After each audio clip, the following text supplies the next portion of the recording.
Hey everybody. Hey. How's it going? Good.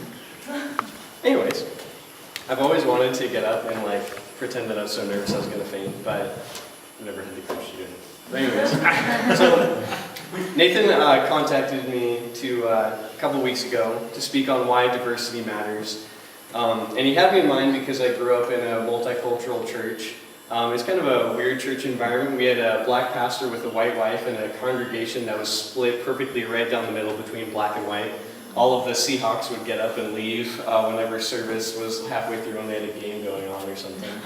And it was a weird church environment. We had this folky old 50s style white worship music, like just as I am without looking. And then afterwards the pastor would get up and he'd say, if you were sitting next to someone who wasn't moving during that song, then you know they're not an Antioch member. Give them a warm welcome. You see all these white guys going like this the whole time. It's getting awkward. But despite my background in a multicultural church, I actually wasn't convinced that the Bible really had much to say about diversity. I really thought that this was the sort of topic that people kind of make up these weird philosophical systems, as always, usually based on something to do with the Trinity. And however, as I began to probe deeper and deeper into the subject, I realized that diversity is something which every Christian has to discuss, especially if they live in Chicago. And I'm convinced now that diversity actually does really matter, and I want to show you why I think it matters. For our church, for our city, and ultimately to God. First, as a foundation for everything else, why diversity does matter to God. One of the very first things we realize in the creation account in Genesis 1 is that God is not a utilitarian. Have you ever thought about that in His creation, how He does not only create for the sake of concrete purposes? He created not only the heaven, but He also created the earth, which is a diversity of heavenly bodies. He created a diversity of lights, the greater light and the lesser light.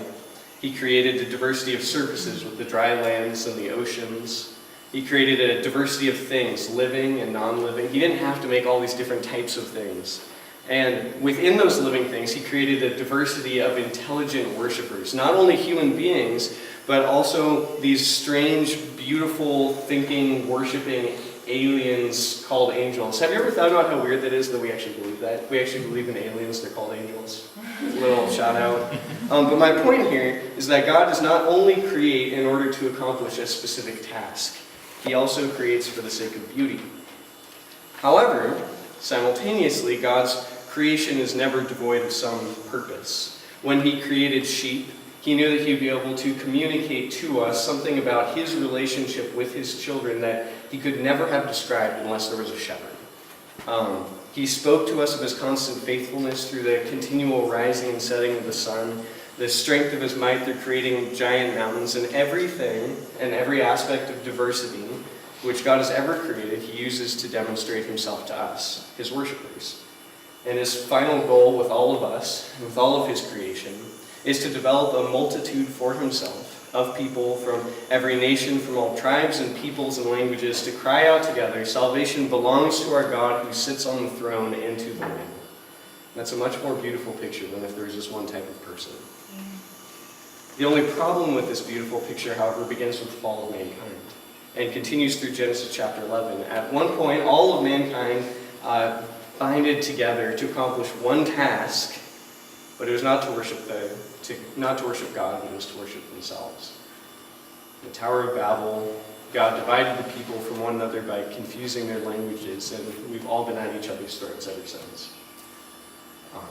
So the diversity which God created is completely beautiful, but it's also distorted now, and ultimately it's extremely divisive. Since sin, as Nathan always talks about, is the state of being turned inwards upon oneself, we are fundamentally obsessed with ourselves and diametrically opposed to everything which is different than us.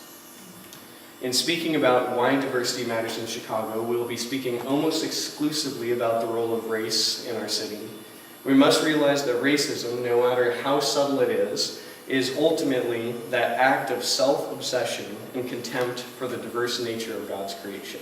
In the end, racism is a contempt for certain aspects of God's character. So then let's move on to why diversity matters to Chicago.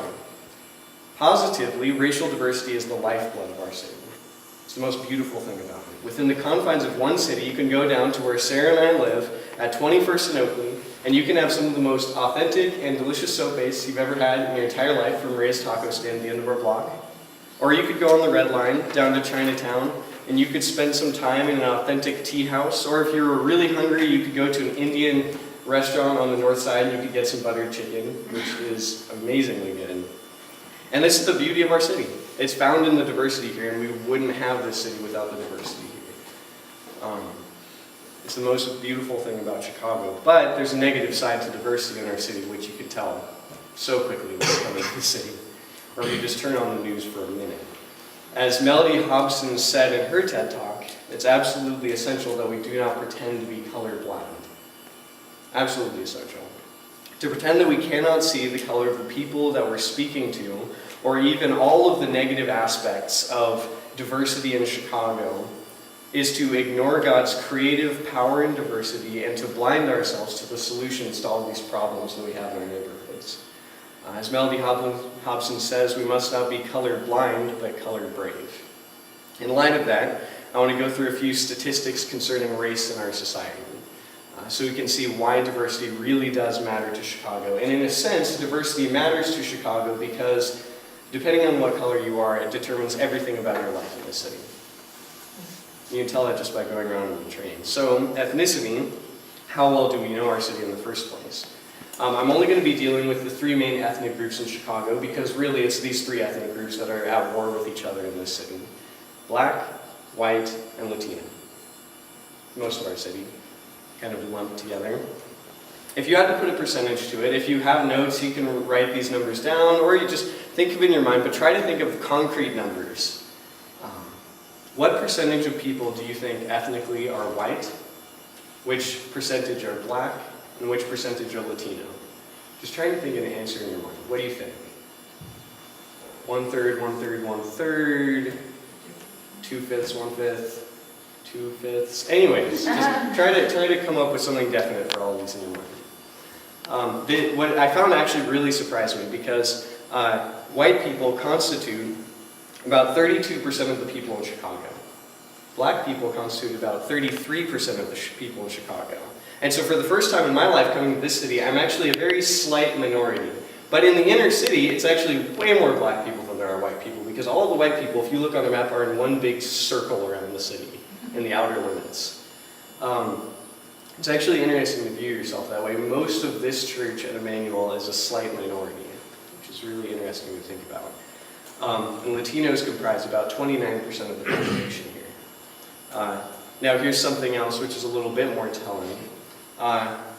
On average, what do you think is the per capita income of a white person in Chicago, a black person in Chicago, and a Latino person in Chicago? Just to give you kind of a frame of reference, a white person in Chicago on average makes $38,000 a year per person. So what do you think a black person on average makes, or what do you think a Latino person makes on average? Just try to come up with some number in your mind. A white person earns $38,000 a year. On average, a black man earns $17,000 a year. And on average, a Latino earns $15,000 a year. So the reason why this is so important to keep in mind is because as primarily white people in Emmanuel Baptist Church, to go and to speak to a black man or to Latino, what you need to recognize is that for the most part, white people cannot relate to the poverty that a lot of black people or Latino people are dealing with. And for a black person, they need to realize that they cannot understand to some extent the poverty that some of their Latino brothers and sisters or friends are dealing with. So these are the sorts of things we need to have in mind when we're dealing with all this. So then, to bring it even a little bit harder level, how many of the stereotypes do we have that are true? If you were to walk down a dark alley, would you rather see a black man walking towards you or a white man? It seems like a horrible thing to ask, really, but when we start thinking about race in the city, these are the sort of questions and feelings that actually come into our minds. So these are the exact sort of things we need to deal with. So if you're taking notes, seriously, write your answer down. Think of a concrete number in your mind. If you lined up this year, as a percentage, 100 murderers in Chicago. What number of those do you think would be black? What number would be white? What number would be Latino? Just try to think of a number in your mind. So on average, in our city, out of 100, 77 of the murderers would be black, 19 would be Latino, and 3 would be white, keeping in mind that these ethnicities are similar numbers of people. So how in the world do we deal with this? Because dealing with diversity is so hard because so often a lot of our stereotypes are actually true when we're thinking about them, which is the really difficult thing. How in the world do we deal with this? But every one of these realities in the city needs to be dealt with in order to help guide how we approach our community in love, not by shying away from our community, not by separating ourselves from our community, but by finding out how we show love to people in this community. Finally, I think this is actually the most sobering statistic for me in dealing with the city. Because I came here, and I came from a rich suburb, and my family heard that I was coming here, and they're like, oh my gosh, it's so dangerous in Chicago. But who is it dangerous for in Chicago? The last question is, if you went to a cemetery where every person in the cemetery had been murdered in Chicago, if there were 100 corpses in the ground, what percentage, how many of those corpses would be black, how many would be white, and how many would be Latino? Try to put a number in your mind. Out of 100, on average, 76 would be black, 19 would be Hispanic, and 3 would be white. So this was sobering for me because I realized coming into this city, I think I live in a dangerous city, but the city is way less dangerous for me than it is for some other people. And that's something I need to keep in mind here. A lot of Latino people that we know, they need to, their black or white neighbors need to know that there's a good chance that they're poorer than they are, but they need to be aware that the black people in their neighborhood are probably dealing with a lot more violence than they are. So there are a lot of things that segregate us in this city. We need to think about those things. What we absolutely must recognize as a church in the end is that our great city, the racial diversity that it has is both its most beautiful and most horrible attribute. And we need to deal with that beauty and with all of the mire, not with colorblindness, but with braveness. We need to look all of these things in the face and deal with them. So finally, why does diversity matter to Emmanuel Baptist Church? It matters for the same reason that it matters to God. Diversity is beautiful. So I think that the first thing we need to do in Emmanuel is to have this image of the beauty that there would be if our church was comprised of more and more of the diversity of Chicago. Without the divisiveness that there is in Chicago, without the poverty differences, without the violence, a place where the races can actually love and admire one another. But to get this image in your mind, I just wanted for us to think for a little bit about the diversity that there is in Emmanuel Baptist Church. So we have our shark hunter, Toby, who has his constant joy for life, his humor in every possible situation. But then, on the other hand, we have Mike Abink, who fully embraces his stoical European side, but at the same time is the first person to welcome everybody in the church.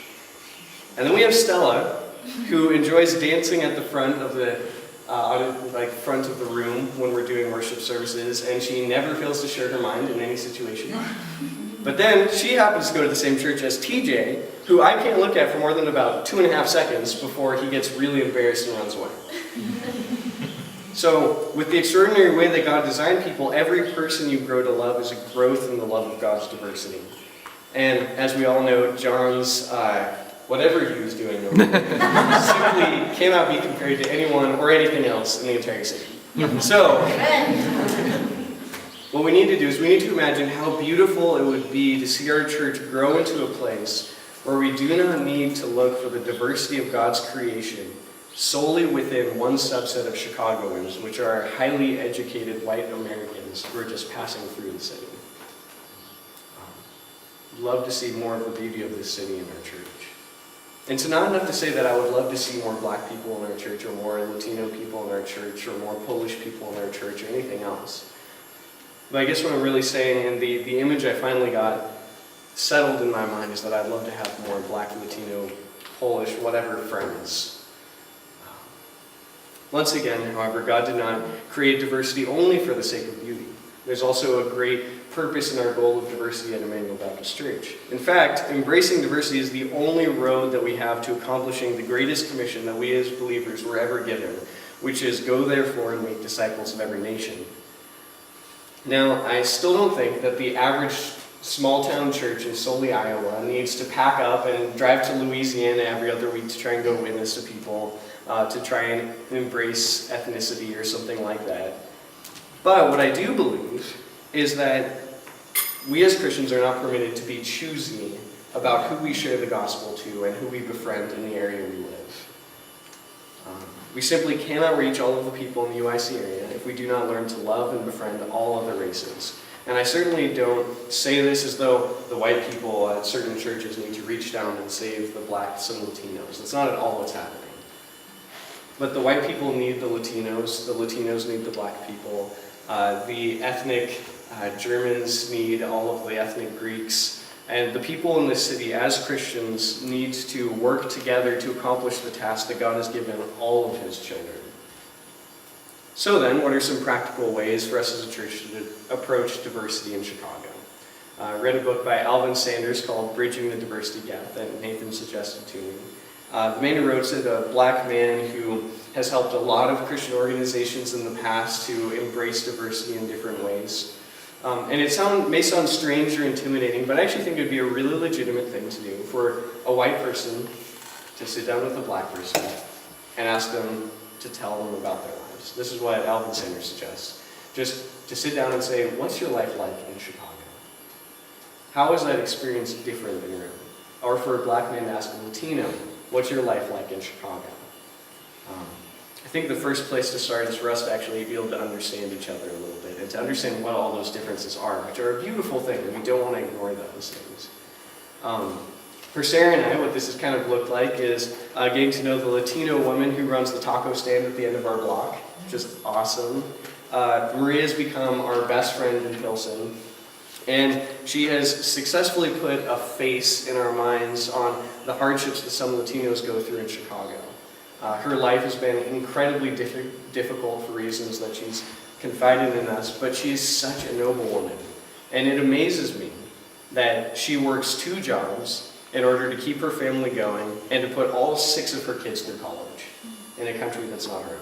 It's absolutely amazing to me. I think going to the same ethnic restaurant or going through the same line at a supermarket with the same teller every week or something like that could be a great way to get to know more people outside of your experience. Or try to help the community in your area. Like Sarah and I are hoping maybe eventually to be able to help tutor kids in English at the local school or something like that. But what it all comes down to is this, that you need to try to learn whoever is around you. So if you live in a white neighborhood, love all the white people in your neighborhood, no matter what color you are. If you live in a Hispanic neighborhood, learn to love all the Latinos there. But try to make sure that you aren't only loving the people like you wherever you are. That's what I've been dwelling on in all of this. But what we need to do with all of this is we need to come at everything with the same perspective that God does. We need to set aside our color blindness, and we need to look the beauty of this city directly in the face with all of its difficulty, with all of its violence, with all of its poverty and everything.